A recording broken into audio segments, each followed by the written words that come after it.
નમસ્કાર મિત્રો, ક્વાર્ટર એકના પરિણામની સિઝન ચાલુ થઈ ગઈ છે અને સૌથી પહેલા આપણે ટીસીએસના ક્વાર્ટર એકના પરિણામ વિશે વાત કરીશું. સાથે જ કંપનીએ રોકાણકારોને ડિવિડન્ડ પણ આપ્યું છે. તો વાત કરીએ, કંપનીએ રોકાણકારોને ₹12 પર ઇક્વિટી શેર ડિવિડન્ડ આપ્યું છે. તો ચાલો મિત્રો આપણે ટીસીએસના ક્વાર્ટર એકના પરિણામની ડિટેલમાં માહિતી જોઈએ. તો મિત્રો આપણે ટીસીએસના ક્વાર્ટર એકના પરિણામ ઉપર આવી ગયા છે. કન્સોલિડેટેડ ક્વાર્ટર એકના પરિણામ છે. બધા જ આંકડાઓ રૂપીસ ઇન કરોડમાં છે. સૌથી પહેલા આપણે કંપનીની ટોટલ આવક વિશે વાત કરીએ.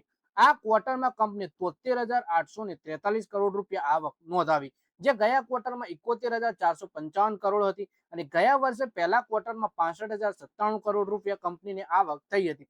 એટલે કે વર્ષની સરખામણીમાં 65,000 કરોડથી વધી 73,843 કરોડ, એટલે કે સારો એવો વધારો જોવા મળી રહ્યો છે. સાથે જ ક્વાર્ટરની સરખામણીમાં પણ 71,400 કરોડથી વધી 73,800 કરોડ, એટલે કે આવક આપણને વર્ષની સરખામણી અને ક્વાર્ટરની સરખામણી બંનેમાં આપણને ઉપર જતી જોવા મળી છે. સાથે જ આપણે કંપનીના ટોટલ ખર્ચા પણ જોઈ લઈએ. તો આ ક્વાર્ટરમાં કંપનીએ 55,231 કરોડ રૂપિયાનો ખર્ચો કર્યો છે. ગયા ક્વાર્ટરમાં 53,093 કરોડ હતા અને ગયા વર્ષે પહેલા ક્વાર્ટરમાં 48,118 કરોડ રૂપિયા કંપનીએ ખર્ચો કર્યો હતો. એટલે કે આવકની જેમ કંપનીના ખર્ચા પણ વર્ષની સરખામણીમાં પણ વધ્યા છે અને ક્વાર્ટરની સરખામણીમાં પણ આપણને વધેલા જોવા મળે છે. પછી આવકમાંથી ખર્ચા બાદ કરીશું આપણે તો કંપનીનો ચોખ્ખો નફો જોવા મળી જશે. તો આપણે કંપનીનો પ્રોફિટ આફ્ટર ટેક્સ જોઈ લઈએ. પ્રોફિટ ફોર ધ પીરિયડ આપણે વાત કરીએ તો આ ક્વાર્ટરમાં 13,420 કરોડ રૂપિયા કંપનીએ નફો નોંધાવ્યું, જે ગયા ક્વાર્ટરમાં 13,784 કરોડ હતો અને ગયા વર્ષે પહેલા ક્વાર્ટરમાં 12,819 કરોડ રૂપિયા કંપનીને નફો થયો હતો.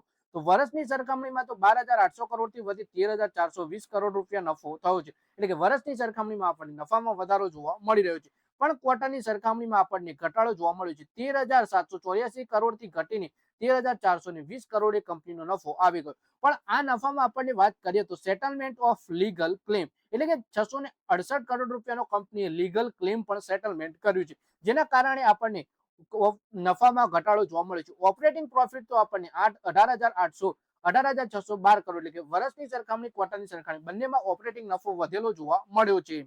પછી આપણે કંપનીના અર્નિંગ પર શેર વિશે પણ વાત કરીએ. અર્નિંગ પર શેર જોઈએ આપણે તો આ ક્વાર્ટરમાં 36.90 પૈસા છે, જે ગયા ક્વાર્ટરમાં 37.92 પૈસા હતો અને ગયા વર્ષે પહેલા ક્વાર્ટરમાં 35.27 પૈસા હતો. એટલે વર્ષની સરખામણીમાં 35 થી વધી 36 થયું, જ્યારે ક્વાર્ટરની સરખામણીમાં આપણને 37 થી ઘટીને 36 અર્નિંગ પર શેર જોવા મળ્યું. સાથે જ રોકાણકારોને ₹12 ઇન્ટરિમ ડિવિડન્ડ પણ કંપનીએ આપ્યું છે. તો મિત્રો આ વિડીયોમાં આપણે વાત કરી ટીસીએસના ક્વાર્ટર એકના પરિણામમાં. તો મિત્રો આ વિડીયોમાં વાત કરીએ આપણે ટીસીએસના ક્વાર્ટર એકના પરિણામ વિશે, જેમાં કંપનીની આવક તો આપણને વર્ષની સરખામણી ક્વાર્ટરની સરખામણીમાં બંનેમાં વધેલી જોવા મળી, પણ નફામાં આપણને ઠીકઠાક જોવા મળ્યું. વર્ષની સરખામણીમાં વધ્યો છે, ક્વાર્ટરની સરખામણીમાં ઘટેલો જોવા મળ્યો. ઓપરેટિંગ નફો તો સારો એવો વધેલો છે, પણ લીગલ ક્લેમ કંપનીએ કર્યો એના કારણે આપણને કંપનીના ચોખ્ખા નફામાં ઘટાડો જોવા મળ્યો. ₹12 ઇન્ટરિમ ડિવિડન્ડ આપ્યું છે. તો મિત્રો આ વિડીયોમાં બસ આટલું જ, અને તમે કોમેન્ટ કરીને જણાવજો બીજી કઈ કઈ કંપનીના તમે ક્વાર્ટર એકના પરિણામ જોવા માંગો છો, એ પણ આપણે ડિટેલમાં જાહેર કરીશું.